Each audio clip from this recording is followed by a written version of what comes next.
और डीएनए में अब हिंदुस्तानी बीवी और उनके पाकिस्तानी शौहर वाले सुनियोजित रैकेट का विश्लेषण भी कर लेते हैं। हमारे देश में सदियों से एक परंपरा चली आ रही है। शादी के बाद लड़की की विदाई होती है और उसे अपना मैका छोड़कर ससुराल जाना पड़ता है। लेकिन हमारे ही देश में महिलाओं की एक बड़ी संख्या है जिनकी शादी पाकिस्तान में हुई है, मतलब जिनके शौहर पाकिस्तानी हैं।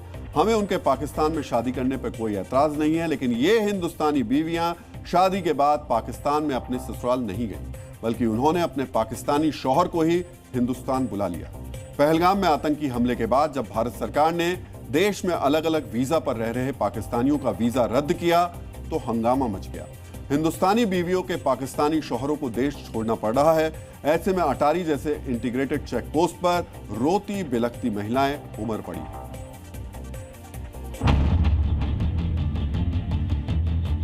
हमारे बच्चे वहां पर रो रहे हैं, बिलख रहे हैं, वहां रखने के लिए कोई नहीं है, कहां रहेंगे बच्चे? नेशनल हम इंडियंस है, लेकिन हमारा केस तो वहाँ पर जमा हुआ है। हम लोग इसी तरीके से आते जाते हैं। बच्चे मेरे वहाँ पर है, हस्बैंड वहाँ पर है। उस बहन ने अपने बच्चे रवाना कर दिए यहाँ से, और बहन मेरी यहाँ रोक ली। मासी की बेटी हम दोनों साथ करके आई थी। और हमें अब मुझे ये बताया ना, इसका क्या सोल्यूशन? मैं छोटे छोटे बच्चों को कौन सा एक्सप्लेनेशन दूँ कि उनकी माँ कब आएगी? वो ऑलरेडी मेरे से 45 दिन से दूर थे, मेरा वेट कर रहे थे, और कितना वेट करना पड़ेगा? क्योंकि मेरे पास था ब्लू पासपोर्ट, सिर्फ ग्रीन पासपोर्ट की एंट्री थी वहाँ अंदर। मेरी 2 बच्चियाँ बहुत रोते हुए गई है अंदर। बस हमारा किसी तरह हमारा बहुत जल्द से जल्दी हो सके हमारी आवाज़ आगे पहुँचाए और हमारे वहाँ जाने का हमारा इंतज़ाम करवाए। लेकिन इन तस्वीरों ने कई सवाल उठा दिए। सवाल ये कि इन महिलाओं ने पाकिस्तान में शादी क्यों की? पाकिस्तान में शादी करने के बाद लंबा वक्त गुजर गया। किसी की शादी को 10 साल हो गए तो किसी की शादी को 20 साल गुजर गए, लेकिन इन्होंने पाकिस्तानी नागरिकता नहीं ली। और क्या पाकिस्तान में शादी करने वाली ये महिलाएं भारत विरोधी किसी खास सिंडिकेट का हिस्सा हैं? और अब ये सवाल पब्लिक डोमेन में भी उठने लगे हैं। सोशल मीडिया पर दावा किया जाने लगा है कि करीब 5 लाख ऐसे परिवार हैं जिनकी पाकिस्तान में रिश्तेदारियां हैं। इनके घरों की बेटियां की शादी जो हुई है वो पाकिस्तान में हुई है, या इन्होंने पाकिस्तानी बहू ये घर लेकर आए। बीजेपी सांसद निशिकांत दुबे ने इसे बड़ी साजिश बताते हुए जांच की मांग भी की।